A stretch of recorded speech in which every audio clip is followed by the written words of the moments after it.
आप सभी छात्र छात्राओं का सिविल इंडिया कोचिंग में स्वागत है।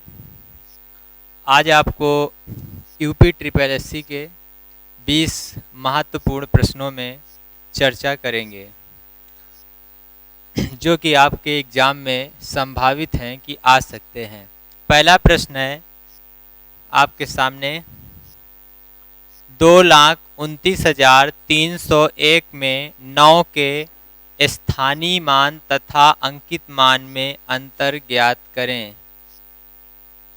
9 के स्थानीय मान तथा अंकित मान में अंतर ज्ञात करें।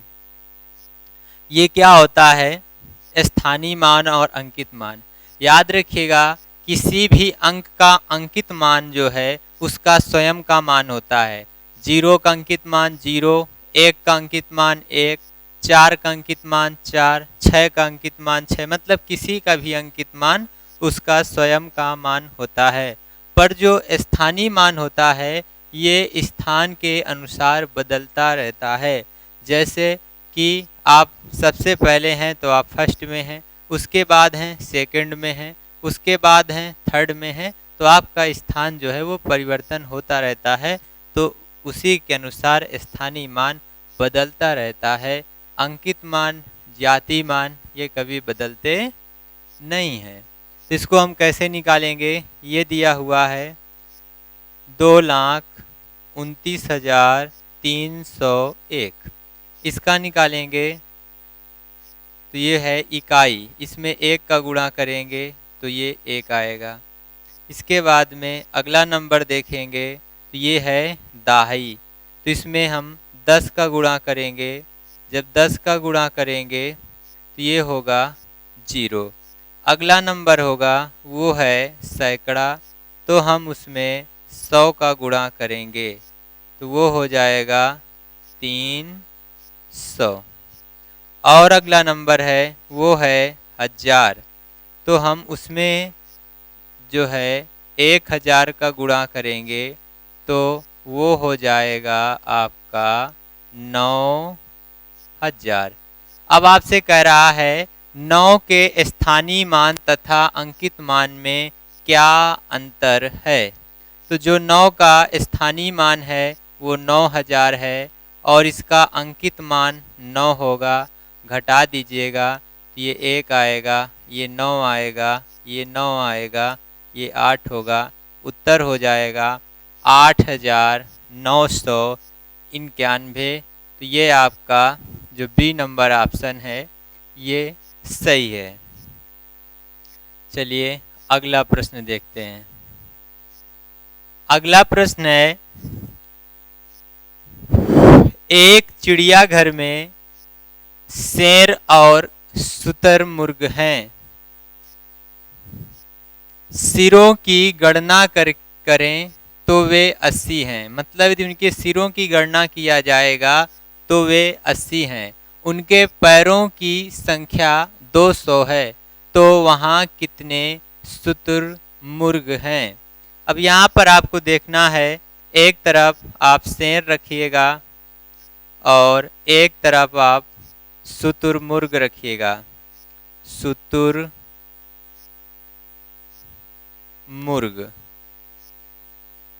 एक तरफ आप शेर रखिएगा और एक तरफ आप शुतुरमुर्ग रखिएगा। यहाँ पर बहुत सारे नियम होते हैं पर हम लोग यहाँ पर एलिगेशन का प्रयोग करेंगे, ठीक है, मिश्रण का। शेर के कितने पैर होते हैं? तो शेर के 4 पैर होते हैं। शुतुरमुर्ग के कितने पैर होते हैं? 2 पैर होते हैं। तो 80 उनकी यदि सिरों की गणना किया जाए तो 80 है। इसका मतलब है वहाँ पर जानवर कितने हैं? टोटल 80 हैं। तो यदि वहाँ पे सभी शेर होते तो टोटल पैर कितने होते? 320।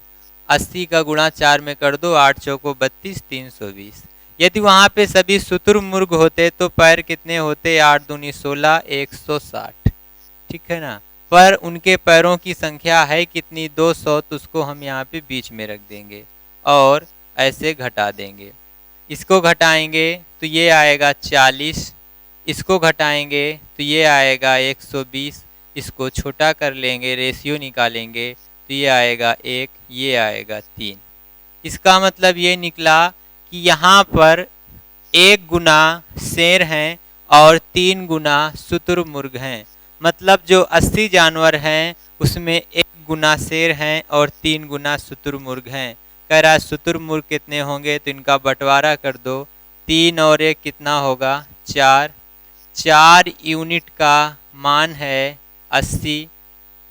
यहाँ से यदि 1 यूनिट का मान निकालेंगे तो वो आएगा 20। आप 80 में 4 का भाग दे दीजिएगा।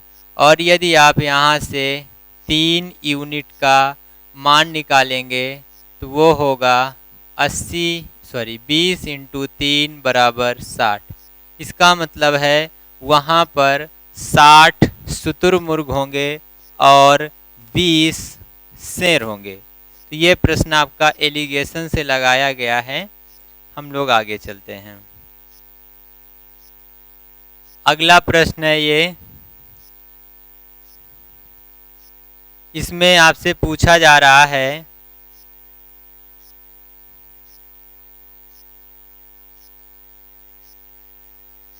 कि एक अपरिमेय संख्या है, मतलब इस 4 ऑप्शनों में कौन अपरिमेय है ये आपको बताना है।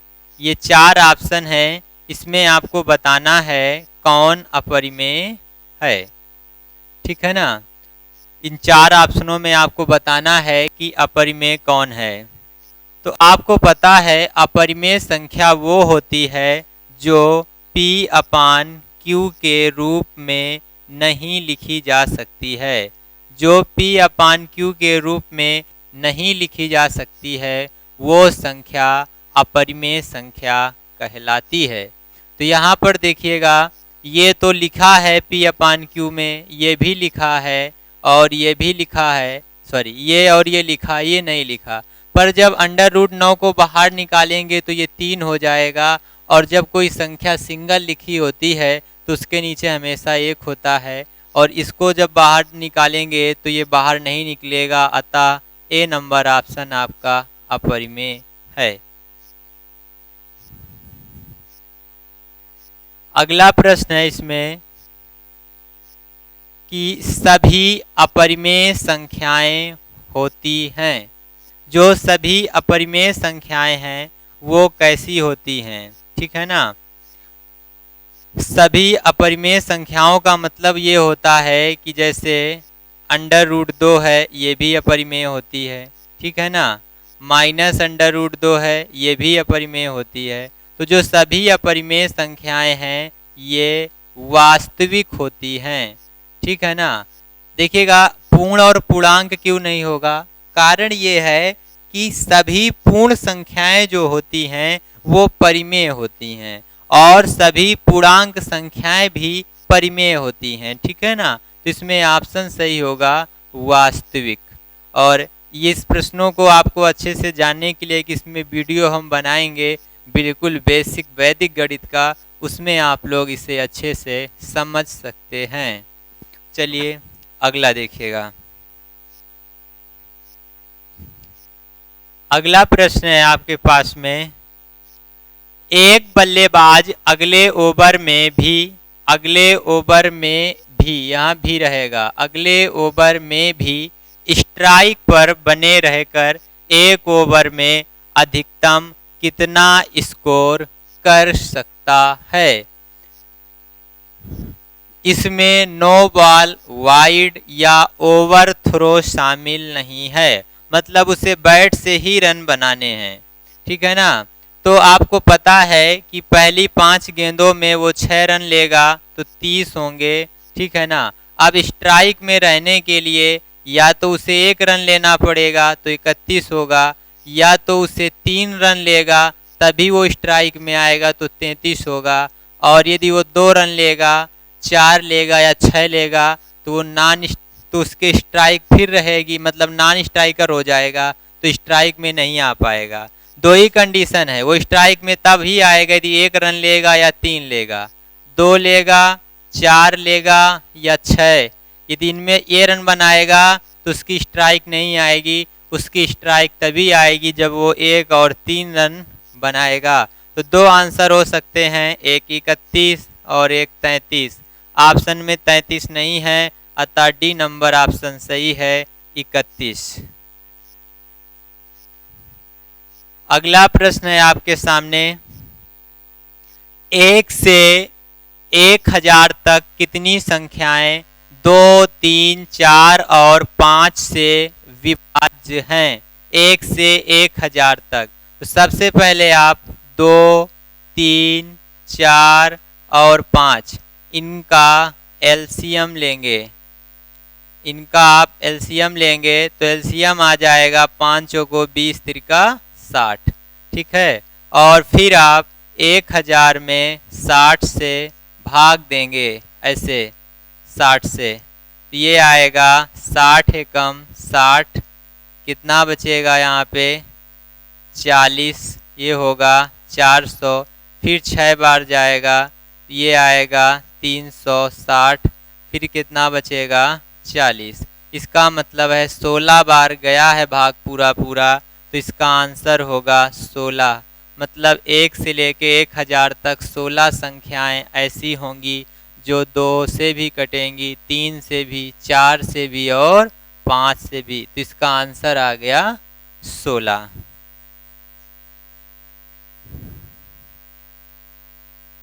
अगला प्रश्न है आपके सामने, व्यंजक 234 के पावर 100, व्यंजक 234 के पावर 100 प्लस 234 के पावर 101 की परिणामी संख्या की इकाई के स्थान का अंक है।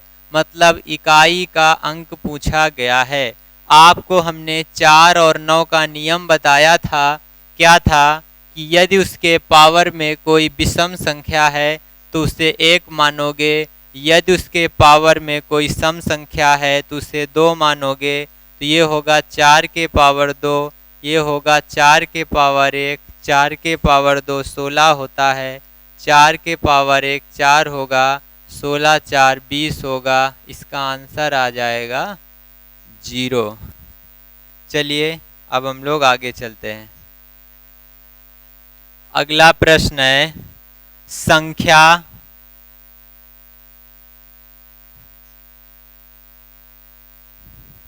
अगला प्रश्न है, उस संख्या का पता लगाएं जो 49 से जितनी अधिक है उतनी ही 95 या 95 से कम है। जब ऐसा कोई प्रश्न होता है तो 95 में 49 ऐड कर दिया जाएगा, जोड़ दिया जाएगा। 9 5 14, 10 4 14, 144 होगा। अब इसमें 2 से भाग दे दिया जाएगा तो ये 7 आएगा, 2 आंसर होगा 72। आगे चलिए। अगला प्रश्न है, 3 अंकों वाली कितनी संख्याएं हैं जो पूरी तरह 4 से विभाजित हैं? ठीक है ना। तो 3 अंकों की संख्याएं शुरू कहाँ से होती हैं? 100 से, और ख़त्म कहाँ पे हो जाती हैं? 999 में। इसके ऊपर आप जाएंगे तो 4 अंकों की हो जाएंगी, उससे पीछे जाएंगे तो 2 अंकों की हो जाएगी।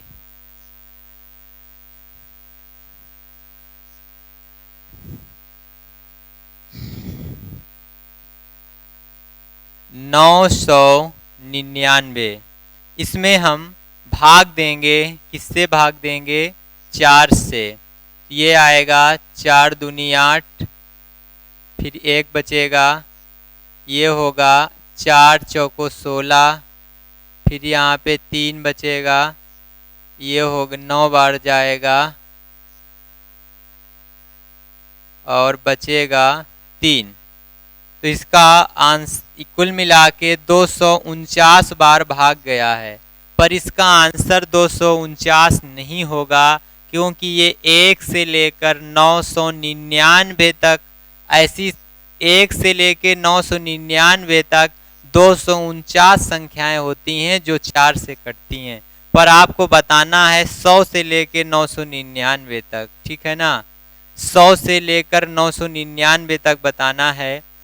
तो आप ऐसा करेंगे, 99 में 4 का भाग देंगे तो ये आ जाएगा 4 दूनी 8, 1 बचेगा, इसको उतारेंगे, 4 चौको 16, 3 बचेगा।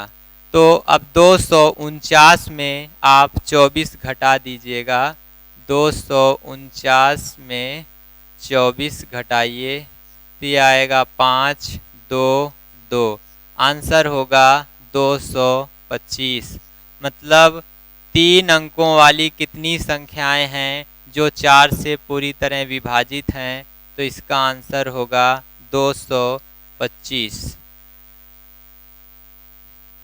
अगला प्रश्न है, जब एक संख्या को 8 से विभाजित किया जाता है तो शेषफल 3 रहता है। जब उसी संख्या को 2 से विभाजित करेंगे तो शेषफल क्या होगा। तो इसका नियम ये होता है, जो पहला वाला शेष बचता है उसी में सीधे भाग दिया जाता है। एक बार भाग जाएगा, शेष बचेगा 1। यही आंसर है डी नंबर।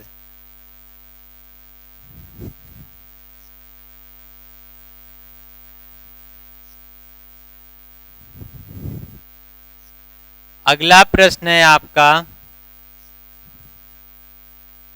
निम्नलिखित संख्याओं में कौन सी ऋण संख्या है। ऋण का मतलब होता है अभाज्य, ऋण का मतलब होता है अभाज्य। इसमें आपसे ये पूछा है कि कौन सी अभाज्य संख्या है, ठीक है। तो या तो इसमें आप विभाज्य का नियम लगाएंगे तो लग जाएगा, और नहीं तो और भी तरीके होते हैं उनसे करेंगे। तो इसमें आप चेक करना चाहेंगे तो ये तो नहीं होगा क्योंकि इसमें 17 का भाग जाएगा। ये भी नहीं होगा क्योंकि 27 में 3 का जाएगा। ये भी नहीं होगा, इसमें भी 3 का जाएगा। आंसर क्या होगा, 47।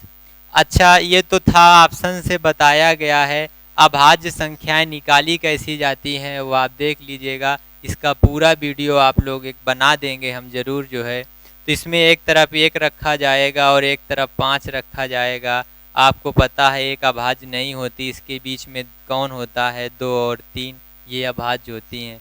अब इनमें क्या करना है, दोनों तरफ जो है 6 जोड़ना शुरू कर दीजिएगा, ठीक है। अभाज्य मिलना शुरू होंगी।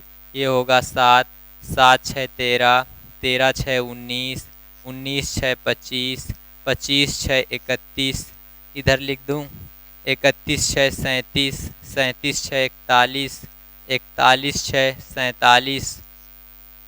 ऐसे आगे आप निकालते चले जाएंगे। 5 6 11, 11 6 17, 17 6 23, 23 6 29, 29 6 35, 35 6 41, सॉरी 29 6 35, और ये हो जाएगा, ये गलत हो गया यहाँ पर, थोड़ा सा इसे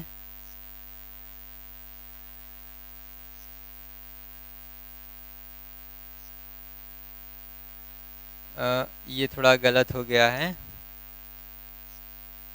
यहाँ पर होगा 31, 31 6 37, 37 6 43, 43 6 49, ऐसा होगा।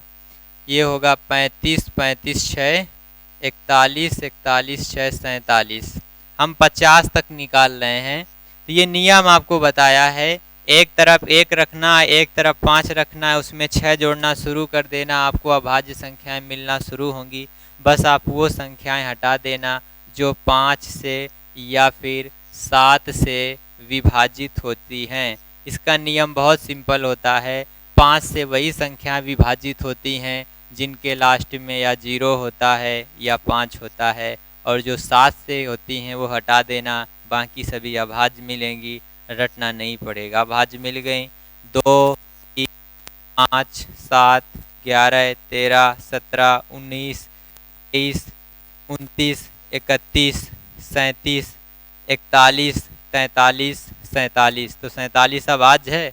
आप लोग इसके आगे भी निकाल सकते हैं, इसी तरफ घर पे आप लोग निकालिएगा। इसका एक हम स्पेशल वीडियो भी बनाकर आप लोगों को डालेंगे, ठीक है, समय मिलेगा तो ज़रूर डालेंगे।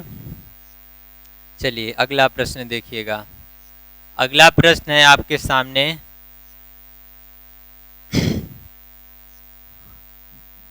ये है आपका 23,56,987 में 5 के स्थानक मान और अंकित मान में क्या अंतर है? स्थानक मान का मतलब होता है स्थानीय मान।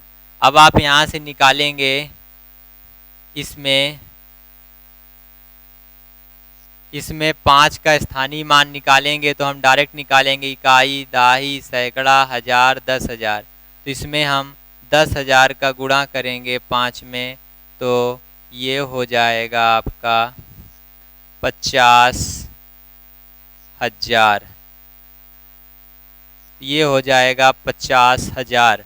और 5 का अंकित मान आप जानते हैं वही रहता है, तो इसमें 5 घटा देंगे। जब 5 घटा देंगे तो आंसर हो जाएगा 49,995। यही उत्तर होगा, डी नंबर। अगला प्रश्न आप लोग देखिएगा। अगला प्रश्न है, निम्न में से दिया गया कौन सा विकल्प 9 से विभाज्य है? 9 से विभाज्य का मतलब होता है उस संख्या के सभी अंकों का योग यदि 9 से विभाज्य होगा तो वह संख्या 9 से जरूर विभाज्य होगी। तो यहाँ पर हम चेक करेंगे, पहले इसको 6 3 9, 9 5 14, 14 2 16, 16 4 20, ये नहीं है। 6 6 12 और 12 5 17 और 1 18, यही है, बी नंबर ऑप्शन सही होगा। अगला है, निम्न संख्याओं में कौन सी संख्या 11 से विभाज्य है? 11 से विभाज्य का नियम होता है सम स्थानों का योग व विषम स्थानों का योग, और फिर उनका अंतर किया जाएगा। यदि वो 0 होगा या 11 का गुणज होगा तो वह संख्या 11 से ज़रूर कटेगी। चेक करेंगे, ये इसको जोड़ेंगे ऐसे तो ये बनेगा 6 5 11 और 11 और 1 12, इसको जोड़ेंगे तो 6 आएगा और 11 में 6 घटाएंगे तो 5 आएगा। ये ना तो 0 आया ना तो 11 का गुणज, अतः ये वाला गलत है। इसको देखेंगे, ऐसे जोड़ेंगे तो होगा 6 4 10 1 11, इसको जोड़ेंगे तो 7 आएगा, 11 में 7 घटाएंगे तो 4 आएगा, ये भी नहीं होगा, ये भी गलत।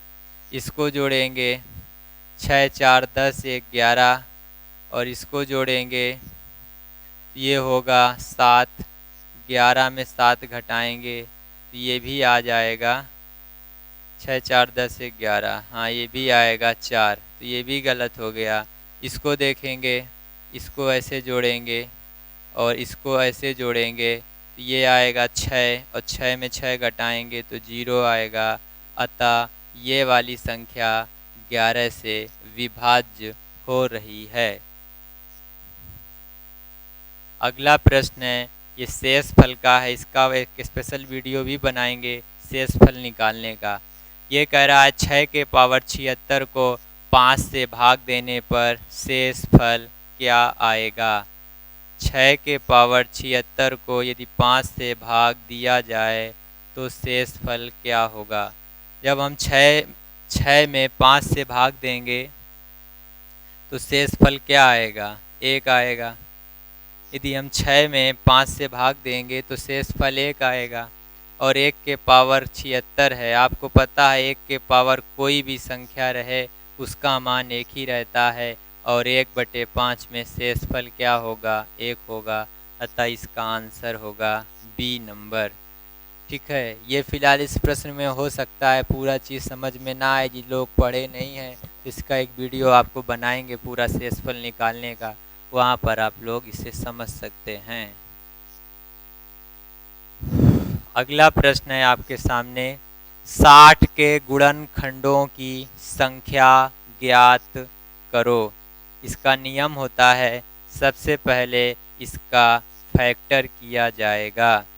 जब फैक्टर करेंगे 2 से तो ये 30 आएगा, फिर 2 से करेंगे तो ये 15 आएगा, फिर 3 से करेंगे तो 5 आएगा, फिर 5 से करेंगे तो 1 आएगा। 60 का फैक्टर आया है 2 के पावर 2 इंटू 3 के पावर 1 इंटू 5 के पावर 1। अब हम इन सब की घातों में एक एक जोड़ करके आपस में गुणा कर देंगे। ये होगा 3 दूनी 6 और 6 दूनी 12। यही आपका आंसर है, बी नंबर 12।